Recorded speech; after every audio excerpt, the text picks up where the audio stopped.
संत याकूब, पहला अध्याय।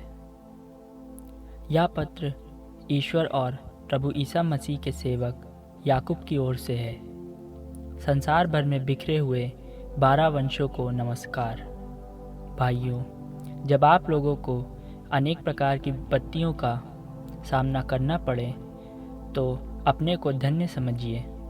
आप जानते हैं कि आपके विश्वास का इस प्रकार का परीक्षण धैर्य उत्पन्न करता है। धैर्य को पूर्णता तक पहुंचने दीजिए, जिससे आप लोग स्वयं पूर्ण तथा अनिंद्य बन जाए और आप में किसी बात की कमी नहीं रहे। यदि आप लोगों में किसी में प्रज्ञा का अभाव हो तो वह ईश्वर से प्रार्थना करे और उसे प्रज्ञा मिलेगी, क्योंकि ईश्वर खुले हाथ और खुशी से सबों को देता है।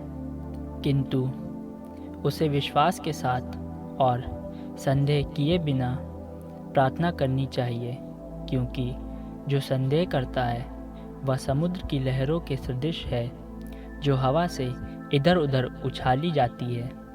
ऐसा व्यक्ति यह ना समझे कि उसे ईश्वर की ओर से कुछ मिलेगा, क्योंकि उसका मन अस्थिर और उसका सारा आचरण अनिश्चित है। जो भाई दरिद्र है वह ईश्वर द्वारा प्रदत्त अपनी श्रेष्ठता पर गौरव करे। जो धनी है वह अपनी हीनता पर गौरव करे, क्योंकि वह घास के फूल की तरह नष्ट हो जाएगा।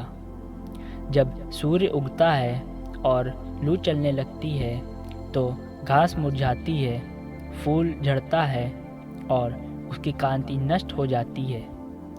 इसी तरह धनी और उसका सारा कारोबार समाप्त हो जाएगा। धन्य है वह जो विपत्ति में दृढ़ बना रहता है। परीक्षा में खरा उतरने पर उसे जीवन का वह मुकुट प्राप्त होगा, जिसे प्रभु ने अपने भक्तों को देने की प्रतिज्ञा की है।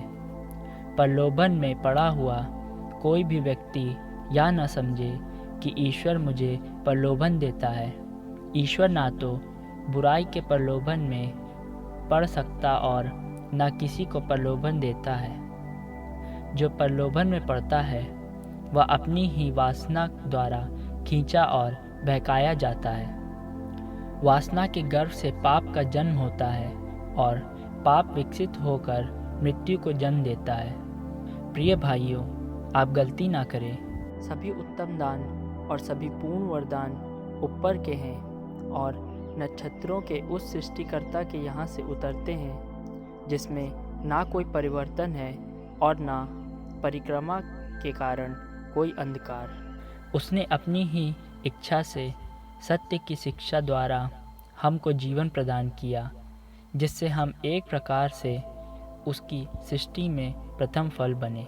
प्रिय भाइयों, आप यह अच्छी तरह समझ ले, प्रत्येक व्यक्ति सुनने के लिए तत्पर रहे, किंतु बोलने और क्रोध करने में देर करे, क्योंकि मनुष्य का क्रोध उस धार्मिकता में सहायक नहीं होता जिसे ईश्वर चाहता है। इसलिए आप लोग हर प्रकार की मलिनता और बुराई को दूर कर नम्रतापूर्वक ईश्वर का वह वचन ग्रहण करें जो आप में रोपा गया है और आपकी आत्माओं का उद्धार करने में समर्थ है। आप लोग अपने को धोखा नहीं दें, वचन के श्रोता ही नहीं बल्कि उसके पालनकर्ता भी बने। जो व्यक्ति वचन सुनता है किंतु उसके अनुसार आचरण नहीं करता, वह उस मनुष्य के सदृश है जो दर्पण में अपना चेहरा देखता है। वह अपने को देखकर चला जाता है और उसे याद नहीं रहता कि उसका अपना स्वरूप कैसा है। किंतु जो व्यक्ति इस संहिता को, जो पूर्ण है और हमें स्वतंत्रता प्रदान करती है, ध्यान से देता है और उसका पालन करता है, वह उस श्रोता के सदृश नहीं जो तुरंत भूल जाता है, बल्कि वह कर्ता बन जाता और उस संहिता को अपने जीवन में चरितार्थ करता है। वह अपने आचरण के कारण धन्य होगा। यदि कोई अपने को धार्मिक मानता है किंतु अपनी जीभ पर नियंत्रण नहीं रखता, तो वह अपने को धोखा देता है और उसका धर्माचरण व्यर्थ है। हमारे ईश्वर और पिता की दृष्टि में शुद्ध और निर्मल धर्माचरण यह है: विपत्ति में पड़े हुए अनाथों और विधवाओं की सहायता करना और अपने को संसार के दूषण से बचाए रखना।